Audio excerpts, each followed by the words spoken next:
보시니까 어떠세요? 좀 걸리는 거 있죠? 그거 안 걸리면 이상한 거죠. 거기에 없으면 이상한 거예요. 근데 몇 개가 있느냐가 중요한 거거든요. 지금 다 하신 줄 알고 제가 말씀드릴게요. 거기서 최소한 8개 이상이 걸린다. 그러면 전문가 찾아가셔야 돼요. 예, 웃을 일이 아니고, 제가 지금 화장실에도 여러 분 만나셨거든요. 우리 남편이 그런데 어떡하냐고. 어떡하긴 뭘 어떡 해요. 약 먹어야죠. 네, 지금 통계가 미국 사람 통계는 5명 중 하나고요. 5명 중 하나면 지금 여기도 여러 명 계시는 거죠. 초대교회가 5,000명 교인이라고 그러면 1,000명은 ADHD인 거예요.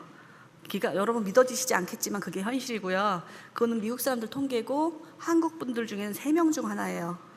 한국에서는 9%인데요. 9% 분 중에 반 이상이 미국에 와 계시기 때문에 여기는 더 많습니다.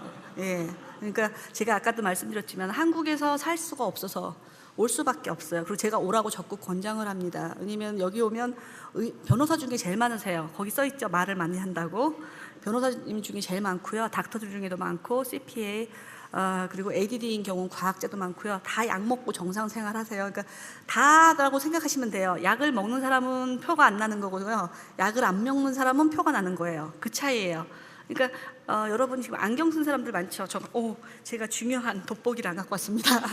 저도 돋보기 없으면 아무것도 안 보이거든요.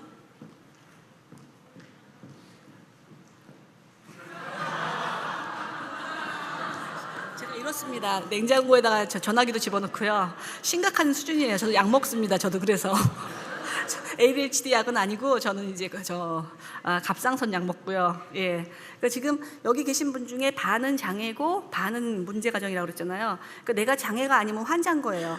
지금 약 안 먹는 사람 있으세요? 관절염, 고혈압, 당뇨병, 뭐 약 하나라도 나는 약을 안 먹는다. 그럼 젊은 사람 빼고 40 넘었는데 약을 안 먹는다. 그럼 또 병원 가보셔야 돼요. 왜냐면 본인의 증상을 모르시는 거거든요. 40이 넘으면 갱년기 우울증이라는 게 와요. 남자 여자 다 100% 옵니다. 그래서 약을 안 먹으면 안 돼요. 호르몬 때문에 히스테리 부리고. 쟤는 도대체 왜 저래? 우리 남편은 왜 저래? 안 그랬었는데. 저희 남편은 안 그럴 줄 알았어요. 30년 살면서 너무 조용하고 착하고 내성적인 사람인 줄 알았는데 갱년기 시작되니까 헐크가 되더라고요. 헐크 아시죠? 완전 다른 사람들, 이 사람 누구야? 깜짝 놀라는 거예요. 문 열면서부터 고함 지르고 들어와요. 시비를 거는 거예요. 그러니까 옛날에 제가 갔을 때 그런 경험이 있었거든요. 결혼교실 아니고 뭐라고 그러죠? 세미나를 하도 많이 다녀서 생각도 안 나요. 근데 거기 전문가가 뭐라고 그러셨냐면, 트집을 잡으려면 그 장모님은 평생은 우유를 절대 안 드신대요. 알러지가 있어서. 그런데 이제 와이프로 화나게 해서 싸우려고 그러면 집에 들어오자마자 우유도 없고 말이야. 그리고 냉장고를 쾅쾅 닫으신대요. 우유를 안 먹으니까 당연히 우유 안 사놨는데도 우유도 없냐고 소리를 지르신다는 거예요. 저희 남편이 그렇더라고요. 아침을 맨날 차려주면 자기가 바빠서 안 먹어서 나가놓고는 한 번도 아침을 안 차려줬다는 거예요. 그렇게 억지를 부려요. 그게 갱년기 우울증입니다. 약 먹어야 돼요. 예, 지금 대충 아셨죠? 지금 제가 또 이제 시작하기 전에 여러분한테 또 숙제가 있어요. 이제 그거는 다 8개 이상이 나왔다 그러면 이따 남으시고요. 예, 옆방에서 뭐 따로 제가 만나는 순서가 있대요. 그때 다 남으시고요. 지금 할 거는 다음 슬라이드 좀 켜주세요. 예, 여러분 지금 점심도 드시고 졸음도 좀 오시고 그랬는데 나갔다 오니까 조금 이제 기분 낮으셨죠? 근데 이제 똘방똘방한 머리로, 이제 총력 있는 머리로 좀 외우겠습니다. 한국말, 영어를 다 외우셔야 돼요. 한국말 너무 쉽다. 저거 일본인만 외운다. 아니거든요. 한국말, 영어를 다 외우셔야 돼요. 3분 동안. 예, 지금부터 기회 드립니다. 시작.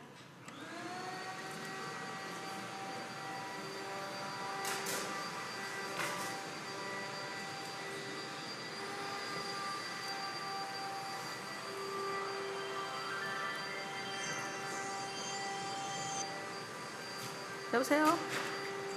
목사님 안녕하세요. 제가 지금 세미나 중인데요. 예, 죄송합니다. 제가 지금 전화 못 받거든요. 네네. 제가 그럼 가서 다시 전화 드릴게요. 네.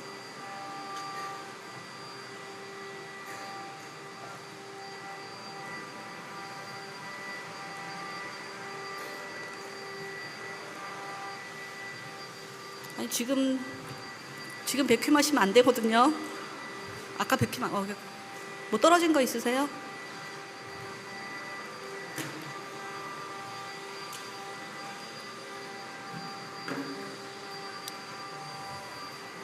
갑자기 이렇게 분위기가 어수선해지고.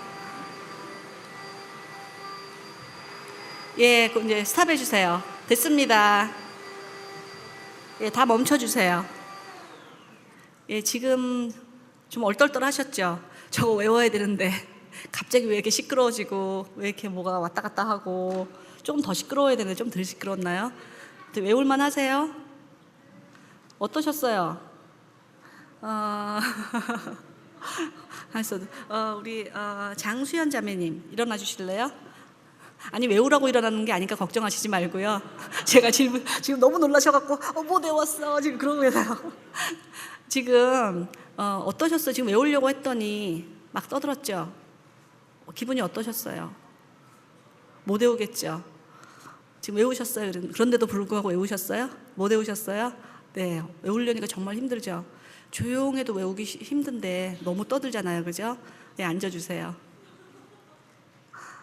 또 다른 분, 성함 안 보이거든요? 검정 자켓, 예, 잠깐 일어나 주실래요? 외우셨어요? 네, 왜 못 외우셨어요? 너무 시끄럽죠? 네, 앉으세요. 아시겠죠? 굉장히 시끄럽죠? 조용해도 외울 수가 없는데 백큐ම් 하죠, 저 전화하죠, 여기 올라와서 왔다 갔다 하죠, 또 뭐 이렇게 움직이시죠? 정신이 하나도 없는데 어떻게 외우겠어요? 평소에 우리 ADHD 분들은 이런 데서 상하를 하시는 거예요. 이제 이해가 되시겠어요? 왜 어텐션이 안 되는지 믿어지지가 않으시죠? 지금 5명이 모션을 했거든요. 이건 아무것도 아니에요. 이제 앰뷸런스 지나가죠. 또 저쪽에서 잔디 깎는다고 맹하죠. 이 소리가 다 픽업이 돼요, 우리 ADHD 분들은요. 그래서 사는 게 굉장히 힘듭니다. 저도 지금 말하면서 저도 울컥해요. 너무 가슴 아파서. 근데 당해보지 않으면 몰라요. 여러분들이 막연히 ADHD가 뭔가 지금 그러시다가 지금 해보시니까 이제 확실히 아시겠죠. ADHD 분들은 보통 때도 이런 상황 속에서 살아가신다는 거예요. 그러니까 제가 왜 이렇게 어텐션이 안 돼? 그러고 뭐라고 말하지 마세요. 얼마나 힘들까. 그러니까 짜증이 나는 거예요. 이렇게 교회에서 이렇게 보시면 예배 중간에 들락날락 하는 분들 많이 보실 거예요. 딱 15분 되면 화장실 갔다 오고, 아까 갔다 왔는데 또 갔다 오고, 구역 예배 때도 그렇죠. 구역 예배 때도 앉아 있는데 왔다 갔다 하고. 제 주변에 하도 많아서요, 누구를 예를 들어야 될지 모르겠어요. 아까 제가 말씀드렸죠. 변호사님 중에 제일 많다고. 변호사님들 여기 아까 그 차트를 한번 보세요. 차트에서 8개가 넘으면 검사 받으셔야 된다고 그랬잖아요, 제가. 이거는 어른 기준이에요. 어른 기준이고, 웬만한 사람들 같으면 저희 남편이 그러더라고요, 저보러. 너도 여기다 그러더라고요. 그래서 어떤 건데 그랬더니 돈을 충동적으로 쓴다. 제가 충동적으로 쓰는 게 아니라 돈을 쓸 수밖에 없어요, 제가. 좀 많이 써요. 왜냐면 전도사님, 목사님, 선교사님들을 늘 신방하러 다니고 장애가정을 들어다니다 보면 빈손으로 다닐 수가 없잖아요. 과일이라도 장난감이라도 사들고 다녀야 되거든요. 그리고 접대비도 많이 들어요. 상담비를 받고 상담을 해줘야 되는데 형편들이 너무 어려운 사역자들이 너무 많으시거든요. 그러면 그분들 제가 점심 사드리면서 상담을 해드려야 돼요. 그러니까 돈이 진짜 많이 들거든요. 그러니까 저희 남편이 지쳤어요, 저한테. 크레딧카드, 책북을 여러 번 뺏겼어요. 저는 돈을 못 벌잖아요. 돈을 쓰면서 다니는 사람이니까 여러 번 뺏기고, 또 남편이 너무 안 됐으니까 또 주고, 또 뺏기고, 또 주고, 이제 이렇게 살아가고 있어요, 30년을. 그러니까 저보러 돈을 충동적으로 쓴다라고 저보러 ADHD라 그러는 거예요. 그래서 여러분들이 이제 1번부터 28번까지 했잖아요. 뭐 멍할 수도 있고 다른 사람과 약속을 잊어버릴 수도 있고. 그런데 여러분들이 쉽게 이거 차트를 보기 전에 ADHD를 구분하는 가장 쉬운 방법은 약속을 하시는 거예요. 약속을 했을 때 3번 이상 늦는다. 그러면 ADD 가능성 굉장히 많거든요. 그러니까 제가 지금 말하는 건 웃자고 하는 말도 아니고 농담도 아니에요. 제가 말하면 다 농담인 줄 아시더라고요. 왜냐면 말도 안 돼. 3번 안 늦는 사람 어딨어? 아니거든요. 사역자들 중에도 굉장히 많으세요. 그래서 목사님들이 저한테 하소연을 많이 하세요. 전도사님이 1시간 전에 와서 준비하셔야 되는데 10분씩 늦게 오신다는 거예요. 그럼 제가 그러죠. 미워하지 마시라고. 장애가 있으시니까 꼭 검사시키셔야 된다고. 그리고 그거는 농담이 아닙니다. 제가 아까 말씀드렸죠. 아이가 키우기 너무 어렵다. 부모님과 아이 장애 같이 검사 받으셔야 되고요. 아니면 아침에 일어나기가 힘들다. 아침형 인간, 밤형 인간 거의 없어요. 그거는 훈련하면 다 돼요. 남자분들 다 군대 갔다 오셨잖아요. 군대에서 늦게 일어난다고 봐주는 거 있던가요? 없죠. 다 훈련이에요, 사람은. 물론 아침에 일어나기 쉬운 사람이 있고 어려운 사람이 있지만 훈련에 다 똑같아지거든요. 그래서 아침에 자명종을 몇 개씩 틀어놓고 자는데도 못 일어난다. 그러면 검사 받으셔야 돼요. 그리고 우리 아이가 게임에 너무 많이 빠진다. 게임 중독이 요새 한국에서 굉장히 큰 이슈예요. 제 조카 중에도 그런 아이 있어서 검사해보니까 나이 30인데 수재고 공부 굉장히 잘하고 콜롬비아 나오고 30살이 돼서 한국에서 엄친하고 진짜 바랄 게 없어요. 그런데 UCLA 박사과정을 3번을 떨어졌다는 거예요. 그래서 뭔가가 제가 이제 멀리 떨어져 있고 제가 또 미국에 있고 걔는 이쪽에 사니까 몇 번 본 적이 없어요. 그리고 상상도 할 수 없는 일이 일어난 거예요. 저희 집안은 없으니까. 그리고 제가 확실하게 말씀드리는 건 유전인자가 많습니다. 이거는 유전이 많기 때문에 여러분들이 제가 아까 미국 사람들은 5명 중에 1명, 한국 사람들은 왜 여기 3명 중에 1명인가 제가 말씀드렸죠. 전 세계에서 ADD, ADHD 분들이 다 미국으로 오시고 계세요. 그러니까 제가 같이 일하는 교육센터에도 ADHD 선생님들이 여러 분 계세요. 정신과 닥터도 계시고 변호사도 여러 명 있고 그리고 테라피스트들 중에도 여러 명 있어요. 근데 여기서 슈퍼바이저도 하고 의사도 하고 큰 병원을 다 해요. 그러니까 다 있는데 약을 먹는 분들은 다 그게 표시가 안 나면서 자기 생활을 잘할 수 있는 거고요. 약을 안 먹는 분들은 평생을 힘들게 사시는 거예요. 아까 화장실에서 제가 한 번 만났는데 우리 남편이 굉장히 심해요 이런 말씀 들으셨거든요. 너무 가슴이 아팠어요. 진작 알았더라면 부인도 안 힘들고 본인도 안 힘들었죠. 제가 그래서 일찍 발견을 해야 되는 이유가 2살, 3살이면 벌써 알게 되거든요. 아무리 늦어도 4살이면 발견이 돼요. ADHD는. ADD와 ADHD가 2개가 있는데 지금 현재는 ADD란 말을 쓰지 않아요. 지금은 다 ADHD를 써요. 왜냐면 ADD랑 ADHD 증상이 거의 똑같고 ADHD는 하이퍼한 것만 다르고 그렇기 때문에 이제 지금은 구분을 하지 않아요. 그래서 다 ADHD로 들어가거든요. 근데 ADD 애들은 하이퍼가 없기 때문에 구별이 절대로 안 돼요. 그래서 제 조카도 30년 만에 제가 발견한 거예요. 아무도 발견할 수 없는 걸 자꾸 늦는 거 제일 먼저 보는 게 제가 약속이에요. 그러니까 3번을 제가 라이드를 갔는데 3번 다 늦더라고요. 저는 뭐라고 그러냐면 2번까지 늦었을 때 한 번만 더 늦으면 넌 장애인이야 이렇게 말해요. 그랬더니 본인이 그러더라고요. 저 장애인입니다. 3번 늦었을 때 그러더라고요. 그래서 얘 장애가 있구나. 이제 검사를 해봐야지. 걔는 농담으로 한 건데 저는 진심인 거였어요. 그랬는데 한 달을 지각을 하고 1년을 지각을 하더라고요. 그래서 검사를 시작했죠. 그러니까 저희 센터는 어떤 사람들이 오냐면 이제 긴가민가 잘 모르겠는 분들이 주로 오세요. 근데 소아과 닥터한테 갔는데도 아무 이상이 없다 그러고 정신과 닥터한테 가서도 아무 이상이 없다 그러고 사이클로지스트한테도 갔는데 아무 이상이 없다 그러는데요. 예를 들어 5살짜리 남자아이라고 그러면 근데 엄마는 뭔가 이상한 거예요. 엄마가 제일 잘 알죠, 우리 아이를. 제가 보기엔 뭔가가 이상한데 다 이상이 없다 그런다 그러면서 오셨어요. 그럼 저희가 이제 관찰을 제가 제일 먼저 보고 테라피 선생님들이 여러 분 있으니까 제가 다 보라 그래요. 그러면 여러 명이 한꺼번에 보기 때문에 딱 이제 걸리는 게 있어요.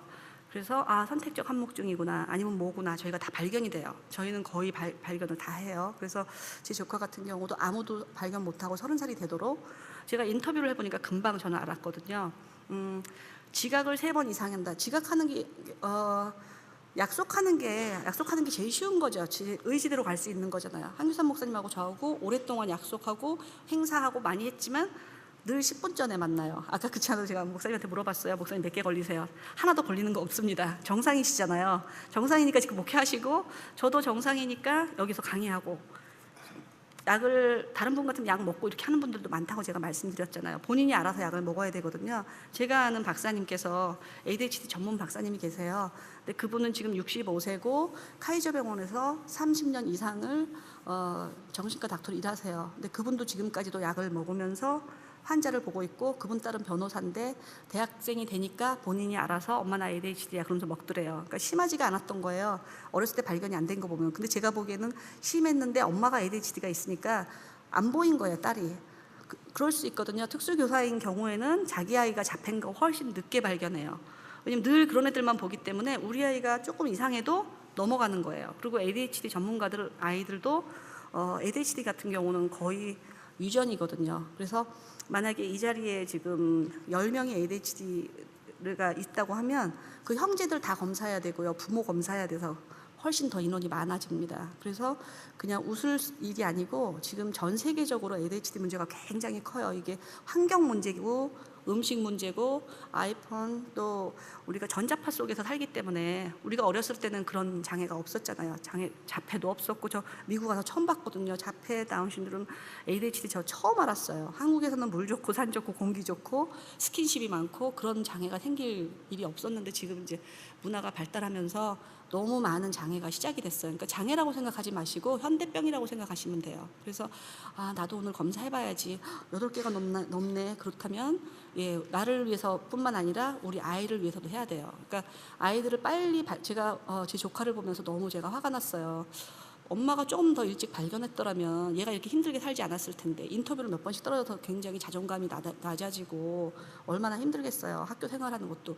머리는 수제니까 공부는 물론 잘하죠. 그러니까 한국 사회는 공부만 잘하면 다 가려지는 사회라서 우리 LA 쪽에도 위트니 하이스쿨 있고 트로이 하이스쿨 있고 써니힐 하이스쿨 있고 굉장히 좋은 학교들이 있어요. 근데 발렌티어 한다고 저희 오피스 오거든요. 저는 금방 알아요.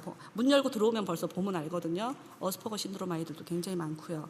자폐 안에 그 캐테고리에 있는데 굉장히 말을 잘해요. 그래서 엄마들은 얘를 그냥 발렌티어 한다고 데려오는데, 저는 보는 순간 알기 때문에 엄마한테 혹시 테스트를 해보면 모르신다고 그래요. 근데 사실 엄마들이 아세요. 제일 잘 아시고. 그럼 제가 얘는 지금 발렌티어 할 때가 아니고 빨리 검사시키셔서 대학을 잘 갈 수 있도록 방법을 찾으셔야 된다 얘기하면 이제 기분 나빠하시죠. 처음에는 저를 속이려고 하는 부모님들이 굉장히 많으세요. 그러니까 병원에 오시면 어떻게 오셨어요? 그랬을 때 여기 어떻게 아파서 왔다고 전부 말하시잖아요. 그래야지 정확한 진단이 나오는데, 장애 쪽은 아직도 감추려고 하시는 분들이 많아서, 제가 전문가임에도 불구하고 저를 속이시려고 하는 분들이 계세요. 오셔서 제가 이제 그런 말 하면 아니라고. 그러면 어떻게 되냐면 어스퍼거 신드롬 아이들은 굉장히 솔직해요. 그래서 엄마가 얘는 지금요 트로이에서 언어 클래스에 있어요. 그러면 엄마 나 언어 클래스 떨어졌잖아 이렇게 말해요.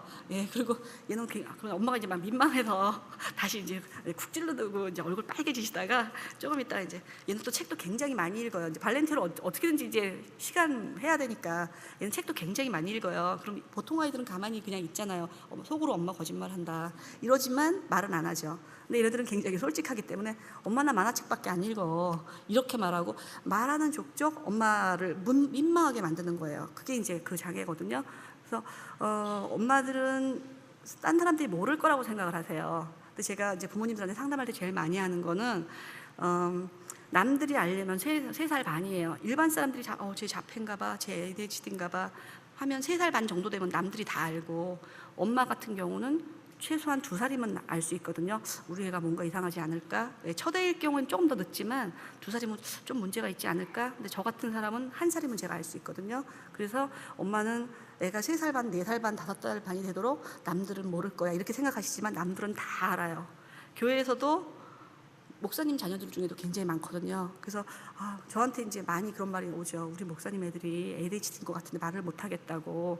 근데 목사님은 아시지만 다른 분들이 모를 거라고 생각하시니까 어떤 방법을 안 취하시는 거예요. 그래서 지금은 누구라 할 거 없이 전부 다 해요. 그래서 제가 오늘 단체로 여러분들 시킨 거거든요. 이게 농담이 아니라는 걸 제가 증명을 해야 돼서. 그러니까 여러분도 해보시고 집에 가서 가족들을 다 시켜보시고 주변 사람들한테 카피해서 나눠주세요. 이거 굉장히 비싼 거거든요. 근데 제가 오늘 특별히 다 해드리는 거예요. 그리고 이것뿐이 아니라 뒤로 돌아가시면 맨 뒷장을 보세요.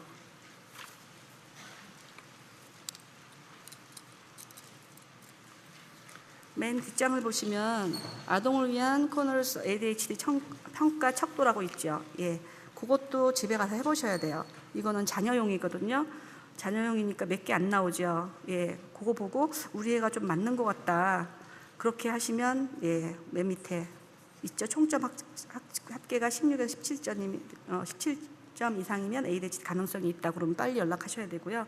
그 밑에도 마찬가지예요. 18세 이상 다 해보세요. 지금은 설마 한국 속담에 설마가 사람 잡는다고 그러잖아요. 지금은 옛날하고 너무 틀려서 빨리빨리 하시는 게 좋거든요. 그래서 제가 아이들한테 이렇게 보면 정말 부모를 잘 만나야 된다. 우리가 그런 말 많이 하잖아요. 특히 병을 가진 애들은 부모를 더 잘 만나야 돼요. 그러니까 아이들의 장애는 암하고 똑같아요. 좀 크면 나아지겠지. 제가 이제 missus.com에도 저희 사이트가 있고 가끔씩 거기 자폐 발달 장애 거기 들어가서 이제 상담도 하긴 하는데 이제 제가 안 들어가요. 왜냐면 너무 화가 나서.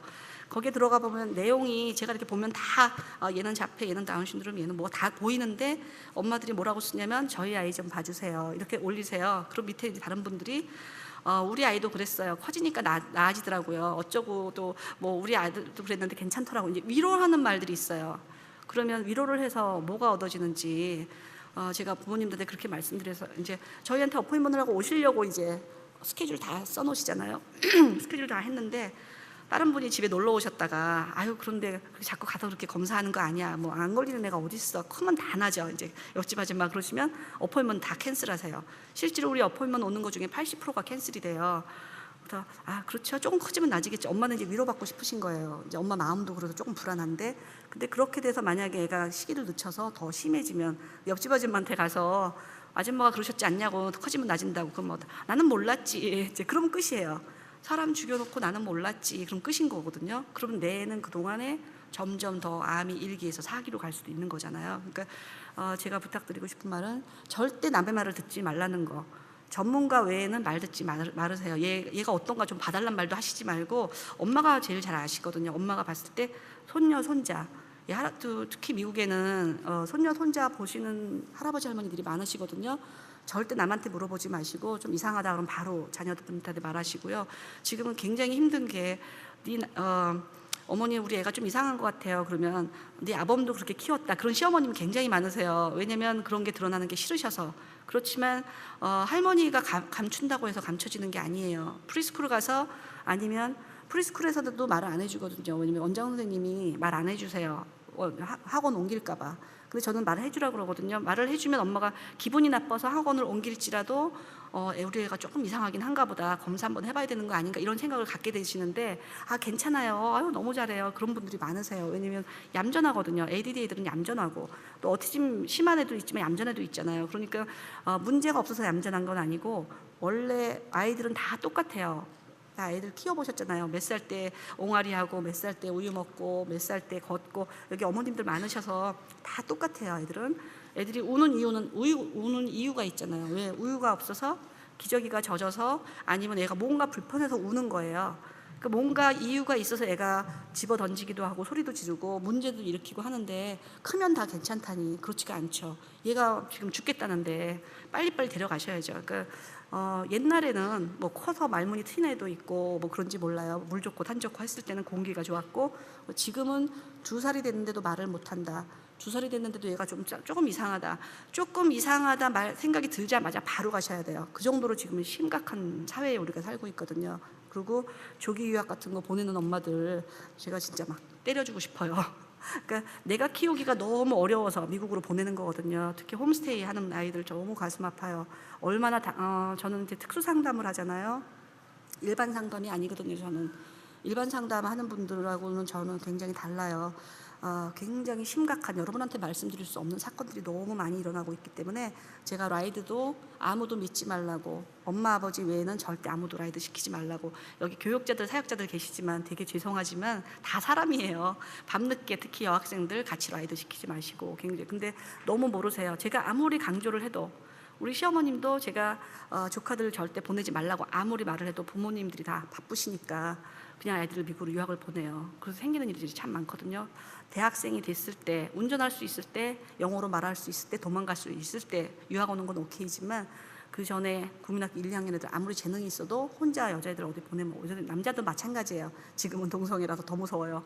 그러니까 내 품을 떠나면 끝이라고 생각하시면 돼요. 근데 이제 그 반면에 자폐가 있다든가 뭐 다른 장애가 있는 아이들은 그룹홈 가는 거 그거는 지금 말할 수 있는 게 아니니까 나중에 만나서 저한테 말씀하시고요. 지금 ADHD 원인 증상 기준은 여러분이 다 이미 아시잖아요. 그래서 가정에서 어떻게 해야 하는가 굉장히 중요한 거예요. 그러니까 첫째 오늘 이제 이거 보시면서 제가 2년 전에 UCLA ADHD UCLA랑 같이 컨퍼런스를 했었어요.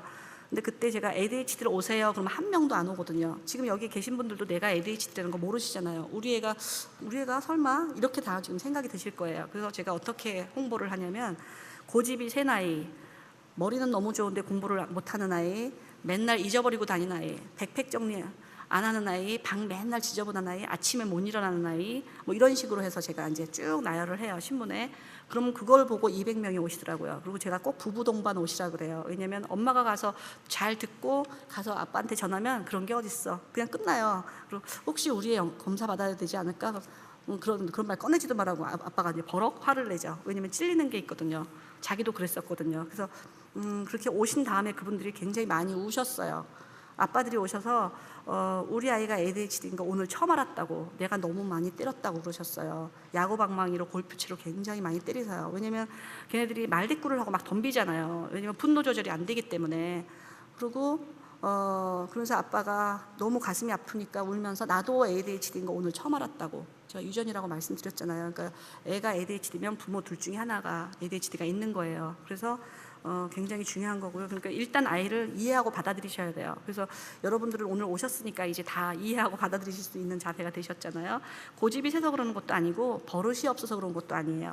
그리고 또 다 크면 없어지는 건 절대 아니고요. 또 일부러 반항하는 것도 아니고요. 그러니까 아까 여러분들이 외우라고 그랬을 때 막 너무 시끄러 정신이 없잖아요. ADHD들은 항상 그 속에서 살고 있어요. 학교를 가도 그렇고 집에 가도 그렇고 정신이 없는데 엄마가 거기다 대고 아무개야 철수야 저 2층 가서 엄마 저거 좀 갖고 와. 엄마 핸드백 속에 보면 거기 저기 무슨 케이스가 있을 거야. 거기서 뭐 좀 꺼내와. 그러다가 내려오다가 저 아빠 방에 가서 아빠 저거 그 레럴 어저께 온 거 있거든. 그것도 좀 갖고 와. 이거는 조작 아니거든요. 예, 한국일보 기자가 보냈네요. 제가 끄겠습니다. 그래서 어쨌든 걔네들은 그런 속에 산다는 거. 그러니까 절대 그렇게 시키시면 안 돼요. 3가지 이상 시키시면 안 되고 마지막 것 기억하기도 어렵거든요. 그러니까 애들한테 뭐 시킬 때 한 가지만 시키세요. 2층에 있는 우산 갖고 내려와, 이렇게. 우산 갖고 내려오는 길에 어디 들려서 뭐도 들고 오고 뭐도 이렇게 말씀하시지 말고요. 딱 하나만 시키세요. 그리고 지금 집에서 뭐 그럴 수도 있지, 건망증인 애들도 있으니까 건망증 아니에요. 저도 지금 조그맣게만 잊어버리고 여기다 놓고 잊어버리잖아요. 이건 나이가 많잖아요, 저는. 그리고 정신이 없으니까 저도 약 먹어야 될지도 몰라요. 근데 아이들이 그렇다고 그러면 정말 여러분이 생각해 보셔야 되고요. 부모의 태도와 행동을 바꾸셔야 돼요. 그러니까 욱하고 화가 나고 제가 왜 저것도 못할까 그러시지 말고 인내심을 가지셔야 되고, 또 절대 야단치지 마세요. 그리고 다른 애들하고 비교도 하지 마시고, 다른 애들은 안 그러는데 너 왜 그러니? 엄마들 잘 그러시잖아요. 무심코 하는 말 굉장히 상처가 돼요. 그래서 애들이 자존감이 낮아져서 학교 가면 오히려 깽단에 더 많이 들어갈 수 있고요. 왜냐면 거기 가면 칭찬해 주니까 뭐 해주면 내가 이거 해줄게. 그리고 실제로 ADHD 애들이 30%가 제1에 가 있는 아이들이 많아요. 제가 또 교도소 선교하시는 분들하고도 또 밀접한 관계가 있어서 그분들 말이 교도소 안에서 너무 착한 ADHD들이 많이 들어와 있다는 거예요. 억울하게. 어떤 경우가 있냐면 남자애들 같은 경우는 이제 아무래도 친구가 없죠. 어텐션이 안 되면 대화가 잘 안 될 수밖에 없어요. 아무리 말해도 다른 대답하니까. 그럼 친구가 없기 때문에 이것 좀 쟤 좀 갖다 주면 내가 너랑 오늘 같이 영화 보러 갈게. 그러면 보통 사람 같으면, 일반 아이들 같으면 이게 뭔데? 너 이 안에 뭐 들었는데? 왜 걔를 왜 갖다 줘야 되는지 다 묻잖아요. 근데 얘네들은 오케이, 아무 생각 없어요. 굉장히 애들이 착하기 때문에, 단순하고 착하니까 그냥 오케이로 갖다 주면서 걔가 그걸 잡혀가는 거예요. 그러니까 그런 일이 굉장히 많아서 만약에 이 진단을 받았다 하면 스쿨 디스트릭에 빨리 신고를 해야 돼요. 근데 이제 한국 부모님들은 신고하면 그게 대학 가는 데 지장이 있지 않냐고. 그렇지 않아요. 전혀 상관이 없어요. 오히려 도움이 되면 됐지, 어떤 일이 얘가 억울하게 됐을 때 얘가 ADHD가 있어서 그랬구나, 그리고 이게 감면 그런 게 되지만, 그런 신고가 없으면 정말 제일 갈 일이 참 많아요. 깽단에도 많이 들어가고 마약도 많이 빠지게 되거든요. 그래서 야단치지 마시고, 또 뭔가 시킬 때 단계별로 나눠서 구체적으로 설명을 해주세요. 이거하고 저거하고 그냥 잘 알아듣지 못. 가뜩이나 한국말도 서툰데 엄마가 한국말로 빨리빨리 말하면 애들 진짜 못 알아들어요. 그리고 해도 되는 것과 안 되는 것을 말로 확실하게 또 구분을 해주시고, 실제로 우리 아이가 ADHD가 있다 그러면 말로 하는 거는 되도록 삼가주세요. 그러니까 텍스트로 보내시고요. 오늘 뭘 했는가 마지막에 점검하는 거, 그리고 개인 플래너 같은 거, 이제 데일리 플래너를 맨날 만드셔야 돼요. 오늘은 뭐 했고, 제가 교육센터에서 인턴들 교육시킬 때 걔네들은 ADHD가 없더라도 그렇게 만들어요. 한 30가지 종목을 아침에 9시에 출근하면 베큐um하기, 화장실 청소하기, 유리창 닦기, 테이블 정리하기, 시계 맞추기 이런 목록을 한 30가지씩 해서 그걸 보고 다니면서 다 체크하면서 하게 해요. 그냥 말로 하면 애들이 잊어버리거든요. 여러분도 그러시잖아요. 메모 많이 하시게 되잖아요. 그래서 특히나 ADHD가 있는 애들은 무슨 말을 하면 돌아서서 바로 가면서 잊어버려요. 그러니까 예를 들어서 피로야 3시 반에 엄마 친구 온다고 그랬는데 오면 꼭 문 열어드려. 그럼 오케이. 그러면서 가면서 2시 반.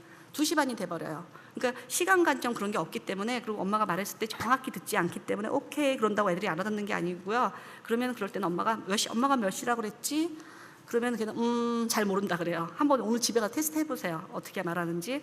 그러면은 엄마가 몇 시라고 그랬지? 그러면 3시 반이요. 그러면 그것도 적어서 그냥 알았어 그래 그 시간에 꼭 하셔야 된다 그게 아니고 적어주세요. 뭐든지 다 적으셔야 돼요. 텍스트를 보내든지 종이에 적으시든지. 그래서 또 더 심한 애들은 이제 그림으로도 보여주는 경우 있거든요. 그러니까 시각을 많이 활용하시라는 것. 되도록이면 말로 하지 마시고요. 그다음에 동기부여를 위해서 인센티브 차트 같은 걸 만들으셔도 좋아요. 특히 어린아들 같은 경우는 별 5개 모으면 뭐 사탕 준다든가 또 뭐 어디 데려간다든가 이런 거 많이 하잖아요. 그러니까 뭔가 동기부여가 있어야 되니까. 그리고 아까 제가 아무리 강조해도 모자른 거 데일리 플래너 하는 거 꼭 하셔야 돼요. 그러니까 확인 밤에 꼭 하시고. 그러니까 제일 큰 문제가 애들이 숙제를 못 하는 거예요. 선생님이 숙제를 내줬는데 그걸 알아듣지 못하기 때문에 숙제를 못 해가요 아예. 그래서 숙제를 또 어떻게 받아와도 엄마랑 숙제가 오래 걸리죠. 걔네들은 딴 애들은 30분이면 할 수 있는 건데 얘네들은 2시간 이상 걸려요. 텐션이 안 되니까. 죽어라고 하면 또 학교에 안 가져가요.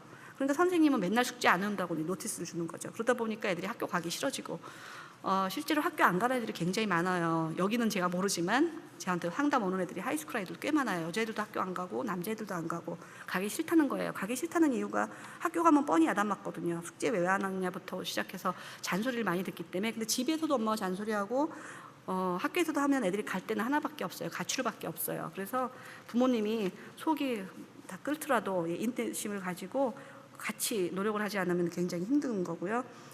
그리고 매일 아침 그날의 할 일들을 같이 구상하고 또 확인해보고 또 리마인드 해줄 때 잔소리하는 것처럼 들리지 않도록 문자로 보내라고 아까 제가 말씀드렸죠. 꼭 문자로. 말로 하시지 말고. 그러면 그냥 잔소리로 듣기 때문에 오케이 그냥 그렇게 지나가거든요. 그리고 애들이 또 운동을 잘 안 하려고 그러죠. 게임 하려고 그러잖아요. 정기적인 운동 꼭 시키게 하시고요. 뭐 다른 운동 같은 거. 실제로 운동을 레슬링을 많이 해요. 왜냐면 단체 생활하기가 좀 어렵기 때문에. 어렸을 때는 애들이 발견이 안 되는 이유가 엘레멘터리 스쿨 4학년 때까지는 부모님들이 숙제를 다 해주세요. 그래서 아무 문제가 없고 공부도 굉장히 잘하고 발견이 더 어려워요. 근데 4학년이 지나면 브룩 프로젝트 있는데 오래 앉아서 어텐션이 안 되니까 다른 애들이 걔랑 안 한다 그래요. 그래서 혹시라도 여러분이 우리 아이가 뭐 다른 애들이 같이 안 한다 그런다든가 생일 파티를 초청을 잘 못 간다든가 이러면 생각을 해보셔야 돼요. 애들한테 왜 왕따가 되는지. 왕따 당하는 이유가 있거든요. 쟤는 이상한 말만 한다 그러고. 우리 애들도 그런 말을 했었거든요. 그리고 애들이 그런 말을 실제로 되게 많이 써요. 쟤는 ADHD인가 봐 이런 말을 많이 쓰거든요. 그게 다 인가봐가 아니고 그럴 수가 있어요. 근데 이제 부모님도 모르고 아이들도 모르니까. 그래서 빨리빨리 보고 도와주셔야 되고요. 그리고 도와주신다면 애들이 또 다 할 수 있어요. 머리도 좋고 그런 애들이기 때문에. 그리고 근데 이제 ADHD를 진단을 받았을 때 주의해야 될 점은 내가 ADHD이기 때문에 이걸 못한다. 또 그건 아니에요. 그러니까 그런 걸 또 용납하지 않고 다 상담도 하고 교육도 하고 약도 먹었는데 내가 ADHD라 뭐 못한다. 그런 거는 용납을 하시면 안 되죠. 예. 그리고 약에 대해서 이제 제가 구체적으로 말씀드리고 싶어요. 약 먹는 걸 굉장히 거부하시는 분들이 많거든요. 상담을 하다 보면. 근데 약 먹으면 부작용이 있다 그러고 뭐 살이 찐다 그러고 머리가 나빠진다 그러고 심지어 그저께 제가 들은 분은 또 키가 안 자란다는 얘기를 하셔요. 그거는 전혀 근거 없는 얘기거든요. 저도 갑상선 약 평생 먹어야 되고 관절염, 당뇨병, 고혈압 평생 약 먹어야 돼요. 뭐가 다르겠어요. 아까 안경 얘기하다가 제가 지금 지나갔는데 제가 안경을 쓰면 하나도 안 보입니다. 글씨가. 원래 안경 쓴 사람 아니고 눈이 좋았었는데 이제 돋보기예요. 근데 안경을 쓰면 새 세상이잖아요. 다 보이고 글씨도 선명하게 보이고. 귀가 안 들린 분도 굉장히 많으세요. 제가 이렇게 상담을 다니다 보면 고함 지르는 분들이 있어요. 마주 앉아 있는데도 소리를 많이 지르세요. 그럼 제가 물어보죠. 혹시 한쪽 귀 안 들리세요? 그러면 깜짝 놀라면서 어떻게 알았네요. 그러니까 본인은 자기 소리가 큰지도 모르시는 거예요. 한쪽 귀 안 들리는 분들이 생각보다 굉장히 많으세요. 왜냐면은 이제 스트레스 때문에 그렇기도 하지만 우리가 극장을 가도 그 고음 그런 데 많이 하니까 이렇게 귀 뭐라 그러나요? 귀막이 터진다 그러는가요? 예, 그런 것도 있고 실제로 저희 친정 어머니도 수영 선수였었는데 물 들어가서 고등학교 때 이게 파열돼서 한쪽 귀를 평생 보청기를 끼셨어요. 이렇게 머리에 내리면 보이지도 않아요. 근데도 불구하고 보청기 안 끼시는 분들이 굉장히 많아서 오해를 많이 받으세요. 제 주변에도 굉장히 많거든요. 사역자분들 중에서 많으세요. 그래서 꼭 이쪽에 앉으라 그러고 저희 특수교사 선생님도 한쪽 귀가 하도 고함을 지르러서 제가 선생님 한쪽 귀 안 들으니까 정말 깜짝 놀라면서 어떻게 알았네요. 어떻게 모르겠어요. 귀가 너무 큰데. 그래서 보청기를 하라고 그랬더니 검사를 다 했는데 보청기를 해도 안 된대요. 예, 그런 분은 할 수 없지만 다른 분 같은 경우는 예를 들어 휠체어에 앉아 계시는데 귀까지 안 들리면 내가 장애가 있는데 또 장애가 있다고 생각될까 봐 절대 보청기 안 하는 분들도 계시거든요. 그러면 굉장히 오해를 많이 받으세요. 이렇게 지나가는데 안녕하세요 근데 이쪽 귀 안 들리시니까 그냥 지나가시는데 남의 인사도 안 받고 그래서 오해받는 분들 굉장히 많아요. 안경도 그렇고. 그러니까 안경을 쓰면 잘 보이니까 아무 문제가 없고 보청기를 끼면 아무 문제가 없으니까 아무 문제가 없고 ADHD, ADD들은 약을 먹으면 아무 문제가 없어요. 약을 먹으면 아까처럼 이렇게 시끄러운 소음도 안 들리고 머릿속이 정리가 안 된대요. 제가 제 조카한테 물어봤어요. 뭐가 다른지. 삶에 의욕이 없대요. 약을 안 먹었을 때는 만사 의욕이 없어서 아침에 일어나기 싫고 그러니까 맨날 지각하는 거예요. 일어나기 싫고 자명종을 몇 개씩 틀어도 안 들리고 의욕이 없대요. 아무것도 하고 싶은 마음이 없대요. 근데 약을 먹고 나니까 갑자기 안경 쓴 것처럼 세상이 너무 밝아지고 또렷또렷하게 들리고 그러니까 일하는 게 벌써 틀려요. 제가 같이 일을 하고 있는데 딴 때 뭘 시키면 알겠습니다. 금방 하겠습니다. 가면서 잊어버리니까 안 되는 거예요. 그래서 맨 처음에 지각하는 것 때문에 알게 됐고 불시에 인터뷰했을 때 뭘 물어봤을 때 다른 사람들은 제가 예를 들어서 하진미 선생님한테 선생님 무슨 색깔 좋아하세요? 그러면 핑크색이요. 금방 말할 수 있으시잖아요. 그러니까 오늘 핑크색 입으신 거잖아요. 그리고 다른 사람한테 뭘 좋아하세요? 과일을? 그럼 사과요, 바나나요? 다 말할 수 있는데 ADHD 애들한테는 즉석 물으면 못하는 게 굉장히 많아요. 생각 안 해봤는데요. 뭐 이런 식으로 쉬운 거는 물론 대답할 수 있어요. 뭐 짬뽕 먹을래, 무슨 짜장면 먹을래 하면 그 정도는 할 수 있지만 또 앞으로의 비전이 뭐니? 30살이에요. 앞으로의 비전이 뭐니?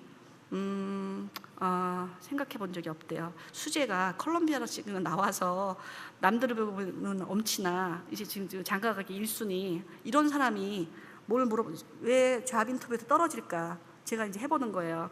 또 비전이 뭐니 이제 쉬운 말로 해서 하면 앞으로 장애 사역을 할 거예요. 아니면은 뭐 제가 컴퓨터를 뭘 해서 클리니컬 사이콜로지를 전공했으니까 앞으로 클리닉을 할 거예요. 뭔가가 줄줄 나와야 되죠. 5분 동안.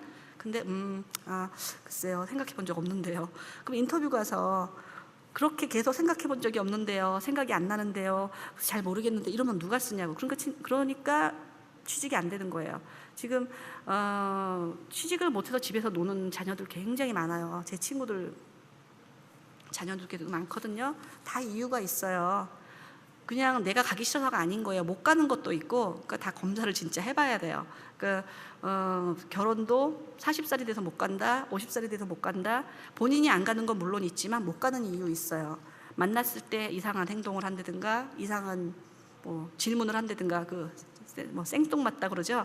만약에 어스퍼거 신드롬 있는 애들 같으면 희한한 질문을 하죠. 그런 영화도 많이 나와 있어요. 지금 여러분들이 아까 마라톤 같은 경우는 어티즘 영화지만 그 외에 다른 영화도 장애 영화가 굉장히 많아요. 아담 같은 영화는 어스퍼거 신드롬을 만든 거니까 그 영화를 보면 너무너무 이해가 되실 거예요. 예, 그런 영화들을 보시고요. 그러니까, 그리고 어떻게 교회에서 사역자들이 어떻게 해야 하는가 그거 굉장히 궁금하시잖아요. 특히 교회도 지금 굉장히 많기 때문에 이슈가 많이 되고 있고 또 한인회에서 여러분들 맨날 싸우고 멱살 잡고 싸우는 거 많이 보시죠. 분노 조절이 안 돼요. 이게 ADHD가 약을 안 먹고 교육을 안 받고 성장하면 어떻게 되는가. 분노 조절이 안 돼서 교회에서 막 그런 일 많죠. 이쪽에도 있는지 제가 모르겠어요. LA 쪽에는 이렇게 목사님이 설교하는 도중에 올라와서 이렇게 끌고 내려가는 장로님들도 계세요. 제가 직접 눈으로 본 적은 없지만 맨날 듣는 얘기들이에요. 교회가 전부 다 깨지잖아요. 그러니까 그분들이 나빠서가 아니에요. 나쁜 사람도 절대 아니에요. 분노 조절이 안 되시니까 그리고 용납이 안 되니까 내 마음과 다르니까 그런 행동을 하시는 거거든요. 실제로 저희 교회에도 그런 장로님이 계세요.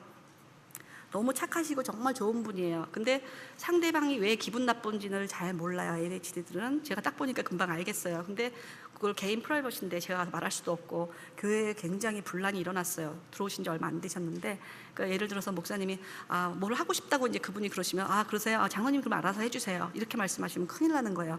뭘 하고 싶다 그러면 장로님 그러면 일부 예배 때 여기 자석 안내하시는 거 요 공간은 장로님이 맡아주세요. 이렇게 말씀을 하셔야 되지, 장로님이 알아서 해주세요. 그러면 그분은 그날부터 반장이 되시는 거예요. 전체 교회 다 통과라 돼요. 파킹랏, 뭐 교육부 다 하시는 거예요. 그렇게 진짜 그런 일이 실제로 생겨요. 그분은 왜냐면 너무너무 하고 싶고 열정이 많고 내가 다 할 수 있을 것 같고, 잘못하면 이제 과대망상처럼 보일 수도 있어요. 일반 사람들이 보면 지금 이렇게 들을 때 그 장로님도 그렇지, 그 집사님 생각나는 분이 있을지도 몰라요. 이제 그런 일이 생겨요. 그래서 예를 들어서 음악을 전공한 분들 중에도 많거든요. 음악을 전공했다고 하면 집사님이 혹시 지휘 좀 맡아주세요. 그러면 예 알겠습니다, 열심히 하겠습니다. 그러면은 1부, 2부, 3부, 4부 지휘자가 다 있잖아요. 근데 이분이 만약에 2부 자리가 비어서 2부를 맡았다. 그럼 2부에 있는 교인들 중에서 성가대를 뽑아야 되는데 이분은 잘하고 싶으신 거예요. 성가대한테 말도 물어보시지도 않고 지휘자한테 여기 다 전화를 하시는 거예요. 우리 성가대로 꼭 들어오라고, 입으로 다 들어오라고. 근데 그걸 나중에 이 지휘자들이 알게 됐을 때 얼마나 기분이 나쁘겠어요. 저런 매너가 어딨나. 내가 열심히 지금 양육한 분들을 빼가는 거예요. 근데 그분은 내가 그게 빼가는 건지도 모르는 거예요. 그냥 열심히 하려고 한 것 뿐이에요. 그러니까 쉽게 말을 하면 애들 같은 경우는요, 이렇게 이제 여러분들이 앉아 계시다가 나가려고 그러면 이렇게 다리를 뻗는 거예요. 다리를 거는 거예요. 쉽게 말하면. 그럼 애가 이렇게 지나가다가 엎어지잖아요. 그러면 이제 애가 울죠. 그리고 선생님이 너 왜 우니? 그럼 얘가 다리 걸었다고, 얘 나쁜 애라고. 근데 걔는 너 왜 다리를 걸었니? 그러면 자기는 몰랐다는 거야, 얘가 넘어질지. 그 정도로 단순해요. 다리를 거는 건 나쁜 거고, 다리를 걸었으니까 얘가 넘어질 거라는 거를 생각을 못 하기 때문에 내가 다리를 이렇게 뻗으면 어떻게 될까, 그것만 궁금한 거예요. 그러니까 그런 일이 날마다 일어나니까 학교 가면 애들하고 자꾸 부딪히게 되고, 그런 아이들이 이제 치료를 안 받고 약도 안 먹으면 점점점 커가면서 이제 교회에 와서 어디 단체에 가서 그렇게 하는 거예요. 그러니까 자꾸 분노 조절이 이제 점점 더 안 되거든요. 욱하는 성질까지 있잖아요. 근데 이제 ADHD가 있는데 45살이 5살이 돼서 갱년기 우울증까지 오고 또 다른 짜증까지 나면 이제 폭발을 하는 거예요. 그게 제일 쉬운 데가 교회거든요. 교회에서는 누가 뭐라고 할 수가 없잖아요. 그래서 교회가 굉장히 문제가 많아져요. 그래서 굉장히 심각한 일이고요. 그리고 이제 중고등학교 애들 같은 경우는 1대1로 교사를 지정하는 게 참 좋아요. 이렇게 여러 예배를 드리는데 아이가 혼자서 막 이렇게 안절부절하고 있으면 이렇게 보이거든요. 그러니까 꼬마인 경우 같은 어린애들 같은 경우는 옆에 앉아서 도우미를 하는 게 참 좋고요. 중고등부 정도 되면 남의 눈에 띄지 않게 해야 되거든요. 그러니까 맨 앞자리에 앉히든가 어텐션이 될 수 있게, 아니면 좀 심해서 계속 들락거린다 한다 그럼 맨 뒷자리에서 선생님이랑 같이 앉든가, 처음에는 같이 앉다가 얘가 이제 혼자 조절이 될 쯤 되면 한 칸 두 칸 띄고 나중에는 멀찌감치 보는 거예요. 그렇게 해서 점점 이제 간격을 줄이고요. 그리고 이제 하이스쿨 정도 되면 말을 해줘야죠. 이제 약을 먹는데도 불구하고 얘가 그게 잘 교정이 빨리 안 된다 그럴 때는 이제 스스로 할 수 있게 도와주고 점점 멀리 있으면서 얘한테 이제 자존감도 높여주고, 그리고 아이한테 내가 항상 너를 지켜보고 있으니까 아무 걱정하지 말라고 말해주고, 그리고 소그룹 교사가 또 매주 한 번씩 전하는 것도 굉장히 효과 있어요. 애가 이제 가는 데마다 왕따가 되기 때문에 교회도 가기 싫고 나는 친구도 없고 자존감도 낮고 이렇게 됐을 때 이제 교사가 일주일에 한 번씩 전화해서 내가 너가 참 착하고 열심히 해서 내가 너 따로 만나고 싶다. 같이 만나서 저녁을 같이 먹으면서 걔 얘기를 들어주는 것도 굉장히 큰 효과가 있어요. 그리고 또 애들이 감정을 잘 컨트롤을 못하니까 욱하는 게 있어서 잘 싸우거든요. 그럴 때는 이제 따로 불러서 교사가 말을 해줄 수 있어요. 너 감정은 이해가 되지만 그래도 너 하는 행동이 올바르지 않다는 거를 잘 이제 이해시키는. 그리고 첫째, 걔 말을 많이 들어줘야 돼요. 너무 억울해요. 걔네들은 항상 억울해요. 아까 나는 그냥 다리만 걸었을 뿐인데 왜 내가 뭘 잘못했냐는 거예요. 어른도 그래요. 나는 열심히 하려고 그랬는데 왜 그러냐. 이해가 안 되는 거예요. 왜냐면 상대방 어텐션이 안 된다는 거는 그 사람의 질문을 정확히 이해 못하고 그 사람이 뭘 요구하는지 모르니까 저 사람이 왜 화났는지를 모르는 거예요. 그러니까 저 사람이 도대체 왜 저러나, 왜 나만 갖고 그러나, 집에 가면 왜 아빠는 나만 갖고 그러나, 학교 가면 선생님 나만 갖고 그러나. 애들은 항상 분노에 차 있어요. 그래서 누군가가 얘기를 들어주길 바라는데 누가 얘기를 들어주고 싶겠어요. 그러니까 그럴 때는 이제 교사가 걔가 충분히 얘기할 수 있는 걸 이제 들어주고, 그러다 보면은 애들이 그리고 부모님한테 꼭 말해야 되죠. 약 먹여야 된다는 거. 그러니까 부모님들이 많이 말씀하시던 게, 약 먹었더니 부작용이 있다고 아까 그랬잖아요. 저희가 감기약을 먹어도 지금 뭐 저랑 똑같은 감기약 먹는 분 아마 한 번도 안 계실 거예요. 감기약만 해도 200가적이 넘잖아요.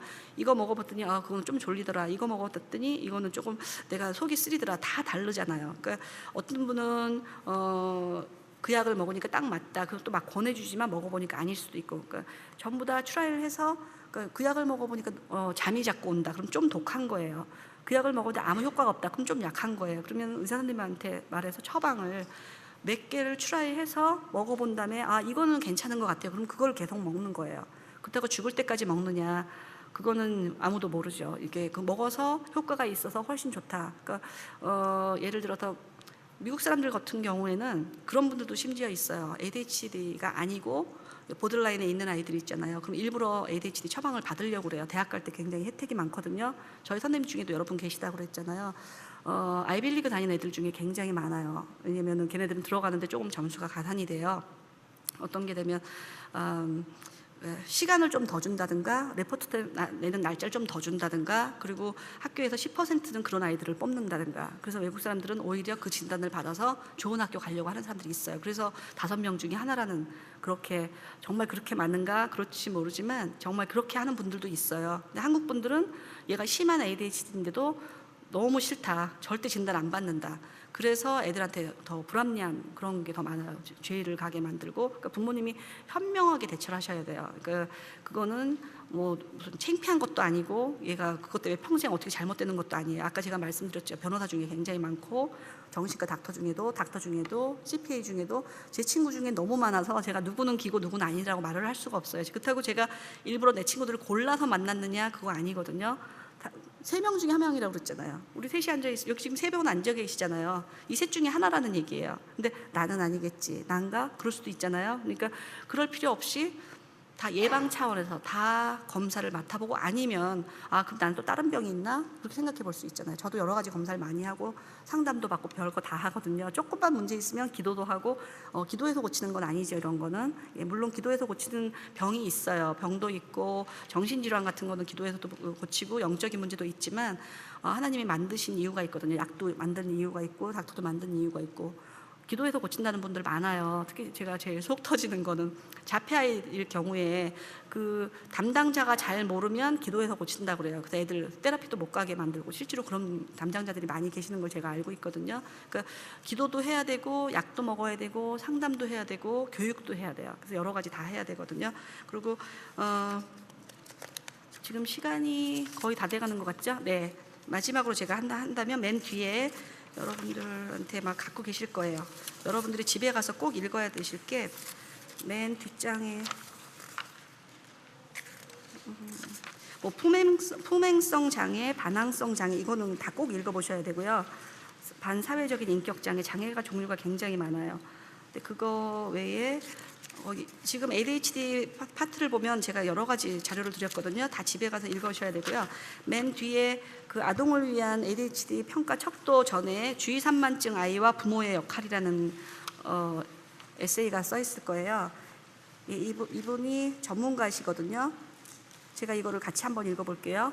지난 10년간 교회 사무실을 이용하여 라이프케어 센터라는 연구가의 정신과 클리닉을 운영하고 있다. 나를 비롯한 전문인들은 여기서 모두 무보수로 봉사한다. 의사 중에 그런 분들이 많으세요. 평소에는 병원에서 돈 받고 일하시고, 그리고 한 달에 한 번씩 돈이 없어서 못 오는 분들을 위해서, 이분 저하고 같이 일하는 분이시거든요. 그러니까 한 달에 한 번은 그런 분들을 위해서 무보수로 봉사를 하고, 그 센터에서는 물론 학부모님이 공짜로 가는 건 아니에요. 그 돈을 받아서 그 센터를 운영하는 거거든요. 그리고 이분이 이제 과거 나는 미 육군 군의관으로 용산에 있는 121 후송병원에서 근무한 적이 있었다. 지금 라이프 케어 센터에서 하고 있는 일은 그 당시 환자를 본 후에 전방으로 되돌려 보낼지 미 본토로 후송시킬지 아니면 약물 치료와 상담을 하며 잠시 입원을 시킬 것인지 판정하던 것과 비슷하다. 저희 교육센터도 이런 일을 합니다. 걔를 전문가한테 보내야 될지, 아니면 우리가 케어를 해야 될지, 아니면 학교에 가서 어떻게 의논을 해야 될지, 이런 거를 저희가 하는 일이에요. 그러니까 지금 이분도 하는 일이 그런 일인 거고요. 라이프 케어 센터를 찾는 아이들 중에는 주의 산만증 및 행동 항진증, 이게 ADHD죠, 많다. 만약 그들이 초기에 치료를 받지 못하고 성인이 될 경우 우울증이나 음주 및 마약 중독, 반사회적 인격 장애, 불안 및 공황 증세, 가족 폭력 등의 합병증으로 진행될 가능성도 많다. 이분이 말씀하시잖아요. 요새 가장 많이 나는 총기 사건, 그게 그 사람들이 그냥 우울증 때문이라고 맨날 나오죠. 우울증 때문만은 아니고 이런 장애들이 있는 거예요. 그 분노 조절이 안 되기 때문에 욱하는 성질에. 그러니까 그렇게 만든 거는 이제 이 사회의 책임이죠. 옆 사람이 한 명이라도 진단 받으라고 말해줬더라면, 부모가 일찍 발견을 해줬더라면 그런 참사는 일어나지 않죠. 그래서 지금 앞으로도 계속 더 많이 생길 거고요. 왜냐면 그런 사람들이 많기 때문에. 그리고 주의 산만증이 계속되면 직장 문제, 학력, 낙오, 친구 관계, 특히 자신에 대한 열등감으로 심한 고통을 받는다. 지금은 이 질환이 7세 이전에 아니면 태어나서부터 시작하여 일생을 통해 나타나는 만성 질병으로 대뇌 전두엽에서 분비되는 도파민이나 노에피네프린의 이상이 있는 두뇌의 병으로 확인이 되었다. 이 전두엽이라는 거는 기억하고 분석하고 이런 뇌예요. 근데 그게 일반 아이들보다 작대요. 그러니까 그렇게 어텐션이 안 될 수밖에 없죠. 그래서 좋아하는 컴퓨터 게임이나 TV 시청 때에는 도파민 분비가 왕성해지기 때문에 몇 시간이고 문제없이 앉아있지만, 지루한 공부 시간이나 일일이 아닌 경우 집중을 못하고 엉뚱한 실수를 하거나 공상에 빠져버리는 경우가 대표적인 증세다. 어텐션이 안 된다고 제가 말씀드리면, 우리 애가 컴퓨터는 굉장히 집중해서 잘한다고 TV 볼 때는 5시간씩 앉아있다고 이렇게 말씀을 많이 하세요. 여기 나오잖아요. 그런 거, 자기가 좋아하는 거, 이것뿐이 아니고 자기가 좋아하는 거 할 때는 애들이 굉장히 오래 해요. 하지만 싫어하는 거 30분도 못 앉아있죠. 30분이 뭔가 15분. 목사님들이 설교할 때 보통 사람들이 어텐션 하는 시간이 15분이래요. 15분이 지나면 다 공상을 한다는 거예요. 하물며 비장애인들도 그런데 이 장애가 있는 애들은 얼마나 힘들겠어요. 그러니까 앉아있는 자체가 고문인 거예요. 그래서 또 대충 시험지 답안은 다 맞았는데 깜빡하고 이름을 쓰지 않는다거나 문제를 대충 읽어 아는 것도 틀리는 경우가 여기에 해당한다. 대화 도중 집중을 못해 상대방의 말을 알아듣지 못하고 똑같은 설명을 반복해서 들어야 한다거나 그래도 잘 기억 못해요. 상대방이 이야기하는 도중 불쑥 자기 말을 꺼내 대화의 맥을 끊어놓는 것도 마찬가지다. ADHD 환자들의 IQ는 일반 학생들과 비슷하지만 아주 머리가 비상하거나 중간 아니면 70, 80 이하의 낮은 지능도 있다. 그러니 우리 아이는 우등생이니 ADHD일 리가 없다는 말은 틀린 말이다. 이런 분들이 굉장히 많으세요. 그래서 제 조카도 발견을 못했죠. 수재고 항상 1등만 하고 어떻게 발견을 했겠어요. 왜냐면 지식이 없으니까. 저는 미국에 있고 엄마는 한국에 있고, 걔네 엄마는 한국에 있고, 집안에 난리가 났었어요. 제가 이걸 발견을 했더니 남의 멀쩡한 자식을 네가 그런 일을 하더니 우리 형부가 저하고 완전 왼수될 뻔했어요. 진짜 너무너무 힘들었어요. 언니는 막 쓰러지고 이제 교수시켜서 박사 과정을 하고 교수를 시켜서 미국에서 2세니까 여기서 태어났으니까 그렇게 시키려고 지금 만반의 준비를 갖춰놨는데 ADD라니 이게 하루아침에 무슨 청천하늘의 날벼락인가. 그러면 걔가 그러니까 아무리 제가 설명을 해도 들으려고 하지 않았어요. 그게 언니가 심한 우울증에 빠져서 지금 언니 치료가 더 시급해요. 얘는 지금 교육도 제가 시키고 있고 약도 먹어서 지금은 정상 아이가 돼서 일을 잘하고 있는데 문제는 엄마가 죽고 싶다는 거예요. 그래서 엄마한테 아무리 그게 아니라고 나 안경 쓴 거랑 뭐가 다르냐고 아무리 말을 해도 들으려고 하지 않아요. 그래서 부모님이 문제인 거예요. 그러니까 좋은 학교 보내려는 이유를 잘 생각해 봐야 되죠. 엄마의 체면 때문에, 아빠 체면 때문에. 그렇지만 아이들은 왜 자살을 하는가. 굉장히 심각한 일들이 너무 많이 일어나고요. 나머지는 직접 읽으시고요. 지난주에 리 워렌 목사님 아들이 자살을 했잖아요. 근데 거기에 뭐라고 나왔냐면 선천적 우울증, 선천적 정신질환이라고 그랬어요. 그렇지 않거든요. 선천적 우울증이라는 거는 퍼센티지가 별로 없어요. 우울증이 태어날 때부터 우울증이 나이가 어디 있겠어요. 그리고 정신질환도 마찬가지고 선천적이 아니고 그거는 후천적이 훨씬 많습니다. 그래서 정신지체일 가능성이 많은데 제가 본 적이 없으니까 뭐라고 말을 못 하겠고요. 그러니까 목사님 가정이 그렇게 훌륭한 책을 쓰고 훌륭하게 해도 사람인지라 목사님도 스트레스 많아요. 그러니까 저도 마찬가지거든요. 우리 아이 둘이 유사 자폐는 뒤늦게 자폐가 돼요. 자폐가 안 된 게 참 하나님의 그 은혜예요. 왜냐면 제가 너무 바쁘잖아요. 이렇게 100일부터 제가 이런 일을 하고 다니기 때문에 우리 아이들은 베비시터한테 맡겨놓고 저는 장애인들 돌보러 다니는 게 30년이에요. 그러니까 우리 아이들이 잘못됐으면 그럴 수도 있는데 그 대신 저는 비결이 있죠. 기도, 새벽 기도. 이 세상에서 제일 어렵고도 쉬운 게 새벽 기도예요. 저는 23년을 새벽 기도해도 새벽 기도가 이 세상에서 제일 어려워요. 딴 사람이 생각하기에는 23년이나 했는데 뭐가 어려울까. 습관이 됐을 텐데 습관 안 됩니다. 아침마다 전쟁이에요. 일어날까 말까. 오늘은 피곤해. 막 핑계를 대죠. 오늘은 목이 아픈데, 오늘은 어저께 밤에 했으니까. 근데 그게 아니고요. 새벽 기도 외에는 길이 없다는 제가 말씀을 드리고 싶어요. 왜냐면 여기서 아이들을 내 맘대로 키울 수도 없고 여러 가지 환경이 너무 열악해요, 미국은. 그래서 저는 상담할 때 남녀노소에게 다 말을 해요. 제일 어려운 게 새벽 기도지만 제일 쉬운 게 새벽 기도다. 돈이 안 들잖아요. 돈이 안 들고 공짜로 가서 나만 부지런하면 되거든요. 기도하고 하나님이 주시는 건 너무 많아요. 제가 여러분 앞에 실력이 있어서 이렇게 쓴 게 아니고 제가 이렇게 할 수 있는 거는 지금도 하나님께서 제 입을 통해서 제가 박사님들 앞에서 놓고 무슨 실력이 있다고 말을 하겠어요. 떨지도 않고. 근데 하나님께서 저의 입을 사용하셔서 말씀해 주시고 제가 아이디어가 굉장히 많아요. 박사과정에 있는, 그러니까 박사학위가 있고 또 마스터 디그리가 있고 정말 뛰어난 선생님하고 같이 일할 수 있는 이유는 제가 현장 경험이 많기도 하지만 아이디어가 많아요. 제가 교수님들도 저한테 와서 물어보시는 이유가 새벽 기도 때 하나님께서 저한테 지혜를 많이 주세요. 그래서 아이디어가 너무 많으니까 제가 그런 아이디어를 주고 리소스를 주고 하니까 교수님들은 와서 세미나 해주시고 저는 교수님들을 그런 연구 자료를 굉장히 많이 드리거든요. 그러니까 새벽 기도에는 길이 없다. 결론은 그렇게 맺겠습니다. 그리고 저를 만나고 싶으신 분은 옆방에 준비해 놓으셨대요. 저한테 물어보고 싶은 거 많으시면요 글로 오시면 되고요. 예, 장시간 애쓰셨습니다. 감사합니다.